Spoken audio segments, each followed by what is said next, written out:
السلام علیکم ورحمۃ اللہ وبرکاتہ۔ آج انشاءاللہ ہم زکوٰۃ کی حقیقت پر گفتگو کریں گے۔ جیسا گزشتہ ہمارے مطالعے میں بات آ چکی ہے کہ نماز کے بعد اسلام کا سب سے بڑا رکن زکوٰۃ ہے، اور اتنی بڑی چیز ہے کہ جس طرح نماز سے انکار کرنے والے کو کافر ٹھہرایا گیا ہے، اسی طرح زکوٰۃ سے انکار کرنے والوں کو بھی نہ صرف کافر ٹھہرایا گیا بلکہ ان پر صحابہ کرام رضی اللہ عنہم نے بالاتفاق جہاد کیا۔ اب میں آج کے بیان میں آپ کے سامنے زکوٰۃ کی حقیقت بیان کروں گا تاکہ آپ کو یہ معلوم ہو کہ یہ زکوٰۃ دراصل ہے کیا چیز، اور اسلام میں اس کو اتنی اہمیت کیوں دی گئی۔ اللہ کا تقرب کیسے حاصل ہوتا ہے؟ عقل اور دانش کا امتحان۔ آپ میں سے بعض لوگ تو ایسے سیدھے سادے ہوتے ہیں جو ہر کس و ناکس کو دوست بنا لیتے ہیں، اور کبھی دوست بناتے وقت آدمی کو پرکھتے نہیں کہ وہ واقعے میں دوست بنانے کے قابل بھی ہے یا نہیں۔ ایسے لوگ دوستی میں اکثر دھوکہ کھا جاتے ہیں اور بعد میں ان کو بڑی مایوسیوں کا سامنا ہوتا ہے۔ لیکن جو عقل مند لوگ ہیں وہ جن لوگوں سے ملتے ہیں ان کو خوب پرکھ کر ہر طریقے سے جانچ پڑتال کر کے دیکھتے ہیں، پھر جو کوئی ان میں سے سچا، مخلص، وفادار آدمی ملتا ہے صرف اسی کو دوست بناتے ہیں اور بیکار آدمیوں کو چھوڑ دیا کرتے ہیں۔ اللہ تعالیٰ سب سے بڑھ کر حکیم اور دانا ہے، اس سے یہ امید کیسے کی جا سکتی ہے کہ وہ ہر کس اور ناکس کو اپنا دوست بنا لے گا، اپنی پارٹی میں شامل کر لے گا اور اپنے دربار میں عزت اور قربت کی جگہ دے گا۔ جب انسانوں کی دانائی اور عقل مندی کا تقاضا یہ ہے کہ وہ بغیر جانچے اور پرکھے کسی کو دوست نہیں بناتے، تو اللہ جو ساری دانائیوں اور حکمتوں کا سرچشمہ ہے، ناممکن ہے کہ وہ جانچنے اور پرکھنے کے بغیر ہر ایک کو اپنی دوستی کا مرتبہ بخش دے۔ یہ کروڑوں انسان جو زمین پر پھیلے ہوئے ہیں، جن میں ہر قسم کے آدمی پائے جاتے ہیں، اچھے اور برے، سب کے سب اس قابل نہیں ہو سکتے کہ اللہ کی اس پارٹی میں، اس حزب اللہ میں شامل کر لیے جائیں جسے اللہ تعالیٰ دنیا میں اپنی خلافت کا مرتبہ اور آخرت میں تقرب کا مقام عطا کرنا چاہتے ہیں۔ اللہ نے کمال درجے حکمت کے ساتھ چند امتحان، چند آزمائشیں، چند معیار جانچنے اور پرکھنے کے لیے مقرر کر دیے ہیں کہ انسانوں میں سے جو کوئی ان پر پورا اترے وہ تو اللہ کی پارٹی میں آ جائے،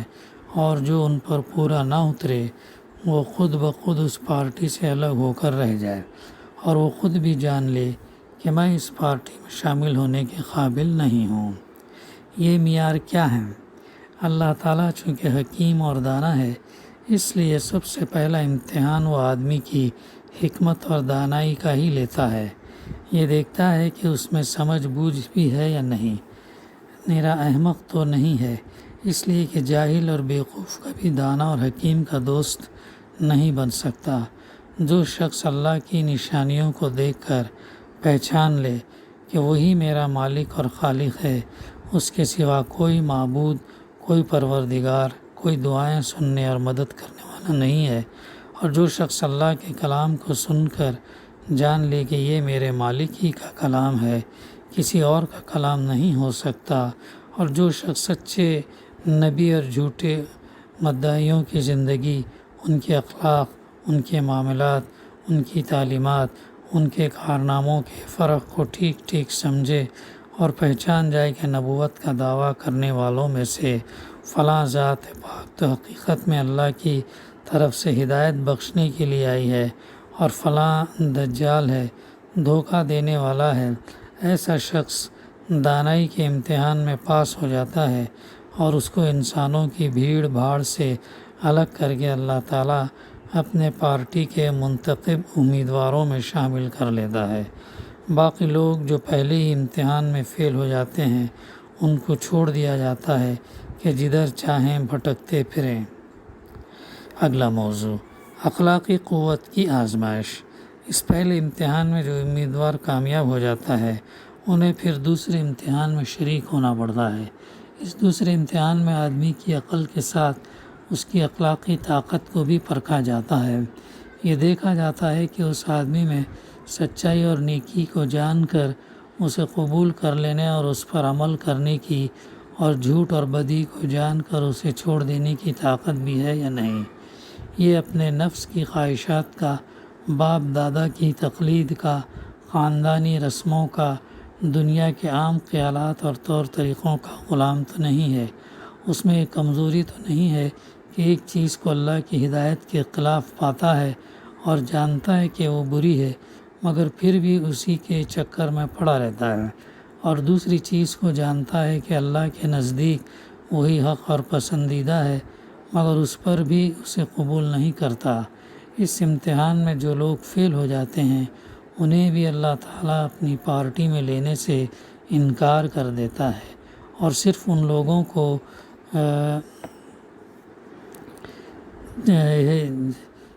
چنتا ہے جن کی تعریف یہ ہے کہ فَمَن يَكْفُرْ بِالطَّاغُوتِ وَيُؤْمِنْ بِاللَّهِ فَقَدِ اسْتَمْسَكَ بِالْعُرْوَةِ الْوُثْقَىٰ لا انفصام لها۔ سورہ بقرہ کی آیت ہے۔ یعنی اللہ کی ہدایت کے خلاف جو راستہ اور جو طریقہ بھی ہو اسے وہ جرأت کے ساتھ چھوڑ دیں، کسی چیز کی پرواہ نہ کریں، اور صرف اللہ کے بتائے ہوئے راستے پر چلنے کے لیے تیار ہو جائیں، خواہ اس پر کوئی ناراض ہو یا خوش۔ اگلا موضوع اطاعت اور فرما برداری کی پرکھ۔ اس امتحان میں جو لوگ کامیاب نکلتے ہیں ان کو پھر تیسرے مرتبے کا امتحان دینا پڑتا ہے۔ اس درجے میں اطاعت اور فرما برداری کا امتحان ہے۔ یہاں حکم دیا جاتا ہے کہ جب ہماری طرف سے ڈیوٹی کی پکار بلند ہو تو اپنی نیند قربان کرو اور حاضر ہو، اپنے کام کاج کا حرج کرو اور آؤ، اپنی دلچسپیوں کو، اپنے فائدوں کو، اپنے لطیف اور تفریح کو چھوڑو اور آ کر فرض بجا لو۔ گرمی ہو، جاڑا ہو، کچھ ہو، بہرحال جب فرض کے لیے پکارا جائے تو ہر مشقت کو قبول کرو اور دوڑتے ہوئے آؤ۔ پھر جب ہم حکم دیں کہ صبح سے شام تک بھوکے پیاسے رہو اور اپنے نفس کی خواہشات کو روکو تو اس حکم کی پوری تعمیل ہونی چاہیے، خواہ بھوک پیاس کی کیسی ہی تکلیف ہو، اور چاہے لطیف کھانوں اور مزید مزیدار شربتوں کے ڈھیر ہی سامنے کیوں نہ لگے ہوئے ہوں۔ جو لوگ اس امتحان میں کچے نکلتے ہیں ان سے بھی کہہ دیا جاتا ہے کہ تم ہمارے کام کے نہیں ہو۔ انتخاب صرف ان لوگوں کا ہوتا ہے جو اس تیسرے امتحان میں پکے ثابت ہوتے ہیں، کیونکہ صرف انہی سے یہ توقع کی جا سکتی ہے کہ اللہ کی طرف سے جو قوانین ان کے لیے بنائے جائیں گے اور جو ہدایات ان کو دی جائیں گی وہ خفیہ اور علانیہ، فائدے اور نقصان، راحت اور تکلیف، ہر حال میں ان کی پابندی کر سکیں گے۔ اگلا موضوع مالی قربانی کی جانچ۔ اس کے بعد چوتھا امتحان مال کی قربانی کا لیا جاتا ہے۔ تیسرے امتحان کے کامیاب امیدوار بھی اس قابل نہیں ہوئے کہ اللہ کی ملازمت میں باقاعدہ لے لیے جائیں۔ ابھی یہ دیکھنا ہے کہ کہیں وہ چھوٹے دل کے پست ہمت، کم حوصلہ، تنگ نظر تو نہیں ہیں، اور ان لوگوں میں سے تو نہیں ہیں جو محبت اور دوستی کے دعوے تو لمبے چوڑے کرتے ہیں، مگر اپنے محبوب اور دوست کی خاطر جب گرہ سے کچھ خرچ کرنے کا وقت آتا ہے تو کہتے ہیں کہ غرض کچھ فارسی کا یہ ہے، ان کا حال اس شخص کا سا تو نہیں ہے جو زبان سے تو ماتا جی کہتا ہے اور ماتا جی کی خاطر دنیا بھر سے جھگڑ بھی لیتا ہے، مگر جب وہی ماتا جی اس کے غلے کی ٹوکری یا اس کی سبزی کی ڈھیر پر منہ مارتی ہے تو لٹ لے کر ان کے پیچھے دوڑتا ہے اور مار کر ان کی کھال اڑا دیتا ہے۔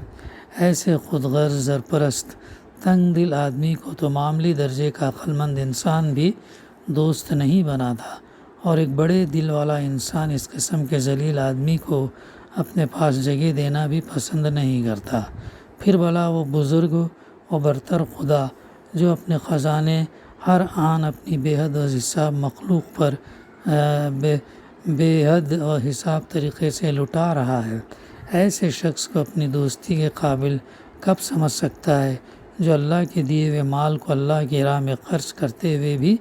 جی چراتا ہو، اور وہ اللہ جس کی دانائی اور حکمت سب سے بڑھ کر ہے کس طرح اس انسان کو اپنی پارٹی میں شامل کر سکتا ہے جس کی دوستی اور محبت فقط زبانی جمع خرچ تک ہو اور جس پر کبھی بھروسہ نہ کیا جا سکتا ہو۔ پس جو لوگ اس چوتھے امتحان میں فیل ہو جاتے ہیں ان کو بھی صاف جواب دے دیا جاتا ہے کہ جاؤ، تمہارے لیے اللہ کی پارٹی میں جگہ نہیں ہے، تم بھی ناکارہ ہو اور تم اس عظیم الشان خدمت کا بار سنبھالنے کے قابل نہیں ہو جو خلیفہ الہی کے سپرد کی جاتی ہے۔ اس پارٹی میں تو صرف وہ لوگ شامل کیے جا سکتے ہیں جو اللہ کی محبت پر جان، مال،